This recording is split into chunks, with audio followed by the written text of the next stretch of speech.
I stepped into my apartment and immediately stopped. Something was off. The air felt thicker than usual, like the room had been sitting in a strange kind of silence for too long. And then, just as I took another step inside, I heard it, a faint, constant hum. At first, I thought it was the fridge or maybe a neighbor's TV through the walls. But no, this was different. It was coming from inside my apartment. I kicked off my shoes and rolled my suitcase to the side, still listening. The sound wasn't overwhelming, just enough to make my skin itch. I shook it off.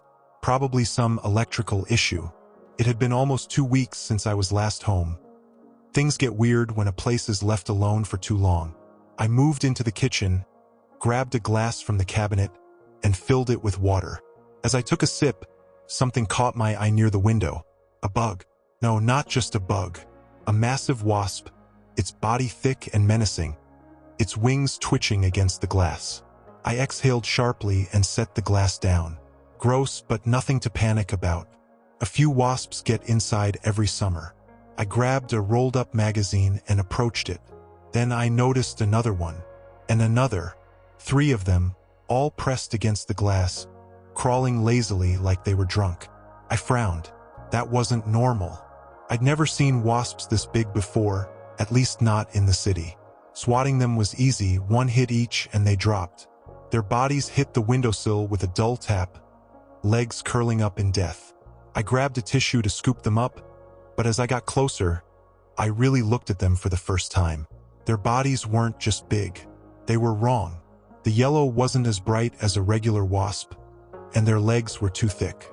Their mandibles twitched even in death, like they were still trying to bite something. A small shiver ran up my spine. I tossed them in the trash and washed my hands twice. I chalked it up to bad luck. Some freak swarm that found its way in while I was gone. But the humming sound was still there, faint but persistent. I walked around, checked the vents, peeked into the bathroom, even opened the coat closet. Nothing.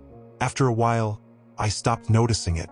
I had work emails to check, laundry to throw in the wash, and a suitcase to pack again. In 3 days, I was flying out for another job. I didn't have time to worry about a few oversized bugs. That night, I fell asleep to the distant sound of buzzing, a noise I convinced myself was only in my head. I woke up feeling groggy, my mouth dry, my head heavy. Something had disturbed my sleep, but I couldn't quite remember what. And then I heard it again, that low, almost imperceptible hum. I swung my legs off the bed and rubbed my eyes. The room felt stuffy, hotter than it should have been for this early in the morning. As I stood up, I noticed something moving near the ceiling. My stomach turned. More of them. 3, 4, no, at least 6 of those massive wasps clinging to the corners of my bedroom ceiling. They moved slowly, lazily, their wings shuddering every few seconds. I backed out of the room and shut the door, my heart pounding. This wasn't normal. Bugs don't just show up overnight like this. I grabbed my phone and quickly searched for pest control services, but most of them wouldn't be available until later in the afternoon. I needed to find where they were coming from. I went back to the living room where I had killed the ones from last night. The humming was louder here. I followed the sound, my ears straining. It led me to the air vent above my kitchen. I grabbed a chair and climbed up, unscrewing the vent cover with shaky hands. As soon as I pulled it loose, something dropped onto the counter. A dead wasp, and then another, and another. My stomach twisted as I peered into the darkness of the vent. I couldn't see much, but I could hear them. The hum wasn't just a noise. It was movement, thousands of tiny bodies shifting against each other. I stumbled back, almost knocking over a chair. My hands were sweating. This wasn't a small infestation. This was something worse. I called the building's maintenance line. A bored-sounding man picked up. "Yeah, we get wasp problems sometimes. It's the season. Just keep your windows closed. We'll send someone in a week or 2. A week or 2? My voice cracked. Dude, these things are in my vents. They're huge. They're not normal wasps. The guy sighed. Look, we'll put you on the list. Best I can do. I hung up, cursing under my breath. Great. Just great. I checked the time. My flight was in 2 days. I didn't have time for this. I just needed to get through the next 48 hours, and then it would be someone else's problem. Maybe the exterminators would deal with it while I was gone. I packed my bag, ignoring the nagging feeling in my gut. As I zipped up my suitcase, I glanced out the window and saw my neighbor standing outside, staring up at my apartment. Our eyes met, and she quickly looked away, disappearing into her own unit. Something about the way she had been watching sent a shiver down my spine. I shook my head. Maybe I was just paranoid. Maybe this was all in my head. By tomorrow night, I'd be on a plane far away from here. I just had to get through one more night. The hotel room was quiet except for the dull hum of the air conditioner. I leaned back in the stiff chair, scrolling through my emails, trying to ignore the fatigue settling in my bones. The past 2 days had been a blur of meetings and deadlines. Work always came first. My phone buzzed. A message. Neighbor. Dude, something's crawling out of your window. I frowned. Me what? A few seconds passed. Then another message. Neighbor. I don't know, man. Some kind of nest? Thought you should know. I sighed and tossed the phone onto the desk. I didn't need this right now. Maybe a few more of those wasps had gotten in and were trying to find their way out. Annoying, but not an emergency. I forced myself to focus on work. Reports, Zoom calls, late-night dinner in the hotel bar. By the time I crashed onto the stiff mattress, I had convinced myself it wasn't a big deal. 3 days passed. I barely thought about my apartment. Then another message. Neighbor, you even live there anymore? I stared at the screen, a chill creeping up my spine. Me, what's that supposed to mean? No response. I tried to push it out of my head, but something about it bugged me. Why was he checking? Was he just being nosy? Or was something seriously wrong? I thought about calling him, but I hesitated. If I did, I'd have to acknowledge that maybe I should cut my trip short. And I didn't want to do that.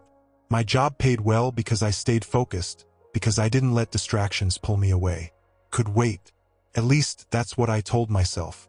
The night before my flight home, my phone rang. An unknown number. I almost ignored it but picked up at the last second. Hello. A voice I didn't recognize barked on the other end.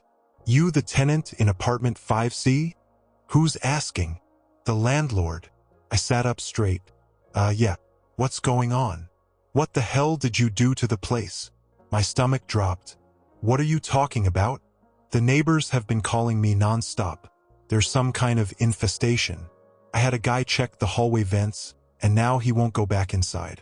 Says there's something alive in there. I swallowed. My mouth had gone completely dry.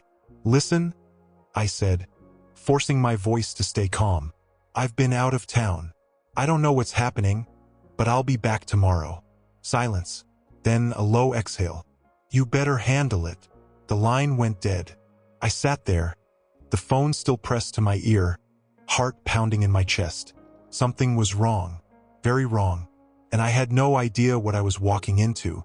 I stepped out of the cab and onto the curb, staring up at my apartment building. It looked the same, gray, dull, unremarkable. But as I walked toward the entrance, something felt off. The closer I got to my door, the stronger the feeling grew.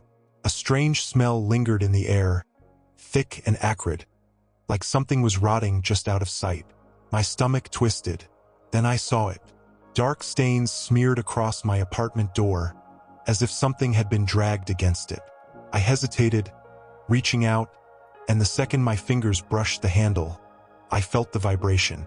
A low, deep hum, resonating through the metal. The same sound I had been hearing before I left. I swallowed hard and slid the key into the lock. The second the door cracked open, a wave of heat and noise hit me like a punch to the gut. The buzzing filled my ears, a deep, relentless sound that made my skin crawl. Then I saw what was inside. My apartment was alive. The walls, the ceiling, the furniture. Everything was covered in shifting, crawling masses of insects. Hundreds, maybe thousands of them. Their bodies twitched and pulsed, moving in and out of dark, waxy nests that clung to every surface. Huge, grotesque formations hung from the ceiling like tumors, pulsating as more of them crawled out. I took a step back, barely able to breathe. My bed was unrecognizable, buried under a thick, writhing layer of insects. The kitchen counters were covered in them, their legs skittering over plates, cabinets, even the fridge. And then they noticed me. The buzzing shifted, deepened, like a ripple through the swarm. A few of them lifted off from the nests, their enormous bodies hovering midair, wings beating so fast they blurred. I was frozen. My mind screamed at me to run, but my legs wouldn't move. One of them darted closer, its mandibles twitching, its body nearly the size of my fist. Then another, and another. I felt something brush against my arm and looked down. One had landed on my sleeve. Its legs dug into the fabric, its head tilting slightly as if studying me. I lost it. I turned and ran. My shoulder slammed into the doorframe as I stumbled out, gasping for air. The hallway felt impossibly quiet compared to the hell I had just stepped out of. My hands were shaking as I fumbled to slam the door shut. For a moment, I just stood there, chest heaving, ears still ringing from the sound. This wasn't my apartment anymore. It belonged to them. My breathing was ragged, my heartbeat a drum pounding in my ears. I needed to get out of here. Now, I stumbled backward down the hallway, my legs barely functioning, my mind screaming at me to move faster. Behind me, the apartment door still hung open, and from inside, the sound of buzzing grew louder. Then they came. A dozen of them at first, pouring out of the doorway like liquid shadow, their massive bodies darting through the air. Their wings beat so fast they blurred, and the sound filled every inch of the corridor. I turned to run, but something sharp and searing tore into my arm. I screamed. The pain was immediate and unbearable, a burning that spread like wildfire through my veins. I slapped at my arm, but the thing was already gone, disappearing back into the swarm. My fingers brushed against my skin, already swollen, already hot to the touch. Another one lunged, aiming straight for my face. I ducked, my back slamming into the wall. My vision blurred. My legs felt weak. Was it the venom? The panic? I didn't have time to figure it out. I pushed off the wall and ran.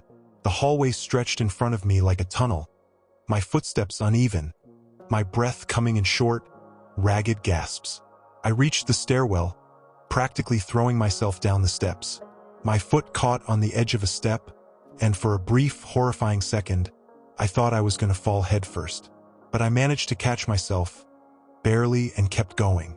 I burst through the lobby doors, stumbling onto the street, nearly colliding with a man walking his dog. He cursed at me, but I barely heard him. I bent over, gripping my knees, my whole body shaking. The bite on my arm throbbed, radiating heat. My skin felt like it was on fire. I fumbled for my phone with trembling fingers and dialed the first extermination service that popped up in my search results. The phone rang twice before a voice answered, bored and unimpressed. Pest Control Services. What's the issue? I could barely form the words. Wasps. Huge. Hundreds. My apartment. Sir, we don't do emergency calls. We can schedule something for... No, listen to me. I nearly shouted. These aren't normal wasps. They're everywhere. They attacked me. Pause. Then a sigh. What's the address? I gave it to them, my voice shaking. We'll send someone in the morning. That's the best we can do. Morning. My vision swam. My arm was twice its normal size now, the skin red and pulsing with heat. I don't think I have until morning. But the line had already gone dead. I let out a harsh breath and looked up at my apartment building. The buzzing hadn't stopped. I could hear it even from here, a deep, endless hum vibrating through the concrete. I took a shaky step back. Couldn't go back inside. Not now. Maybe not ever. The exterminators arrived just after sunrise.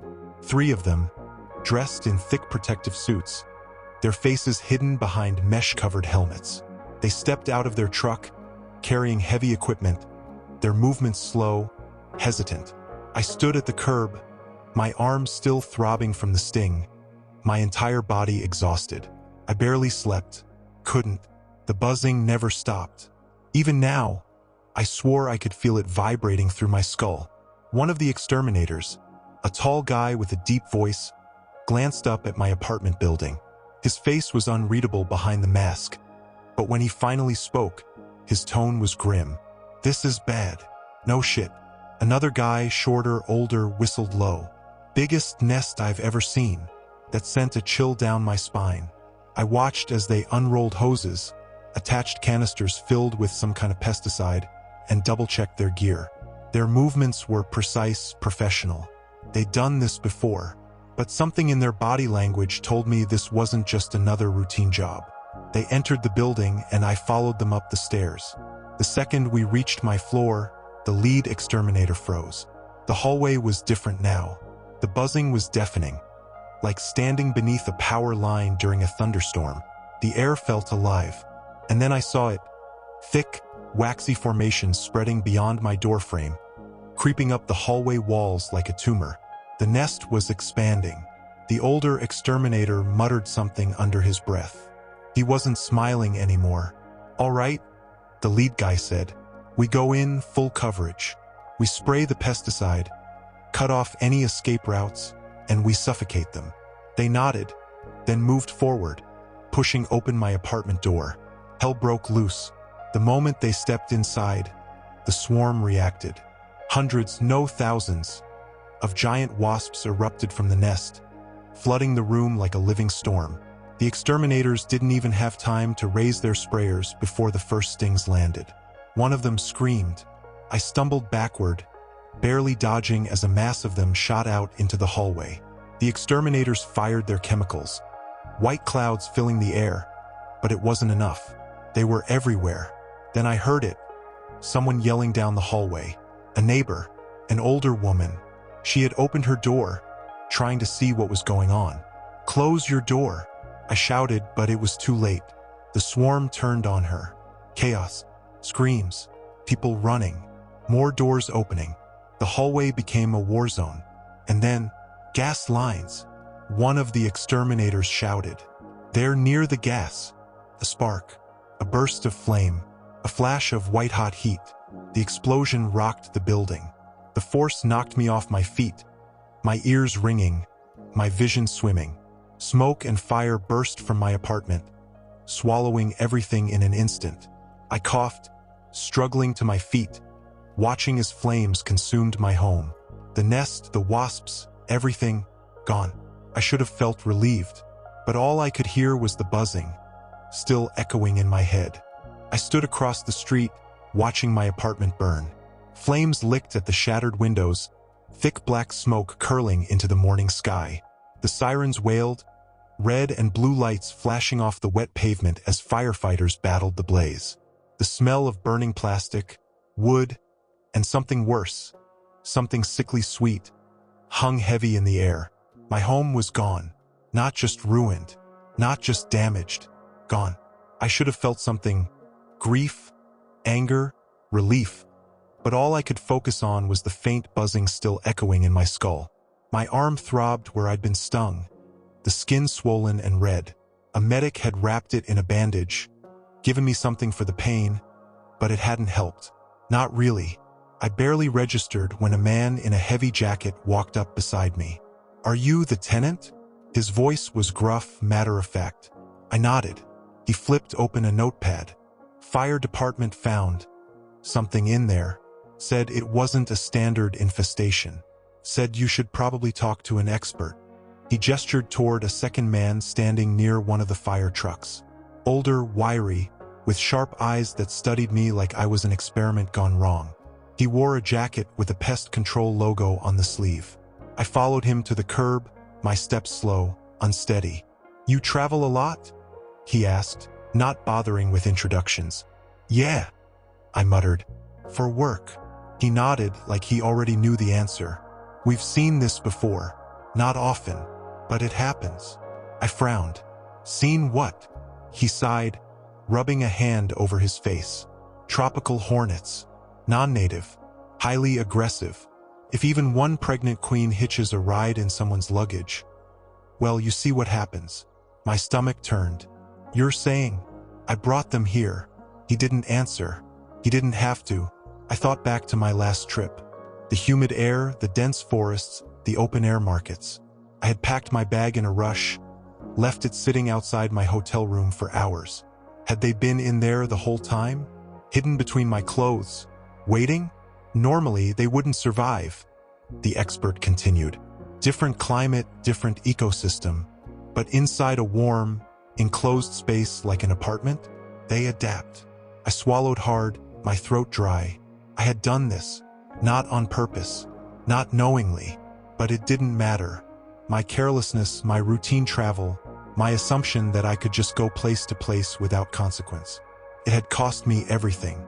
I turned back to the fire, watching as the last of my home collapsed into smoldering rubble. The buzzing in my head hadn't stopped. I didn't think it ever would. Be careful where you go next, the expert said. His voice was softer now, but no less serious. Some things follow you. I didn't answer, because I already knew that better than anyone. The new apartment was smaller, cleaner, empty. I sat on the floor, surrounded by boxes, the hum of the refrigerator the only sound in the silence. A fresh start. That's what I kept telling myself. A new place, a new beginning, a way to move on from everything that had happened. But I couldn't shake the feeling that I hadn't really left it behind. I rubbed my hands over my face, exhaustion pressing into my skull. It had been weeks since the fire, since I lost everything. Insurance was still sorting things out, my job was giving me space, but none of that mattered. I couldn't stop hearing it. The buzzing. I knew it wasn't real. Not anymore, but it lingered in my head like a memory I couldn't forget. With a sigh, I reached for my phone. Maybe distraction would help. I opened my photo gallery, scrolling absently. Pictures from old trips flashed by, airport lounges, hotel rooms, unfamiliar streets. And then I saw it. The last trip. The one that started it all. I tapped the screen, enlarging the image. It was a simple photo. My suitcase propped against a chair in the hotel lobby. I had taken it without thinking. A quick snap before heading to the airport. But there was something in the corner. My breath caught in my throat. A shape, just barely visible near the wheel of my suitcase. Small but distinct. Legs, wings, a body too thick to be a normal wasp. A hornet, right there, in my luggage. I felt my pulse hammer against my ribs. It had been with me the whole time. Before the airport, before the plane, before I even packed my bag. It had followed me, or maybe it had led the others. I exhaled shakily, locked my phone, and set it aside. My fingers curled against my jeans, my nails pressing into my skin. It was over. The apartment was gone. The infestation was gone. The fire had wiped it all out. So why did I still feel like something was watching me? I shook my head and stood up. Just nerves. That's all it was. A trauma response. I needed sleep, maybe some fresh air. Something to clear my head. Then I heard it. Faint. Almost imperceptible. A hum. I froze, my body tensing. Every hair on my arms rising. It was coming from the vent above the window. No, it wasn't possible. Not here. Not again. I stepped forward, slowly, heart hammering in my chest. I reached up, fingers trembling, and pressed my hand against the metal grate. The vibration was slight, barely there, but it was there. I swallowed hard, stepping back. My chest tightened as realization settled deep into my bones. Some things follow you, and some things never leave.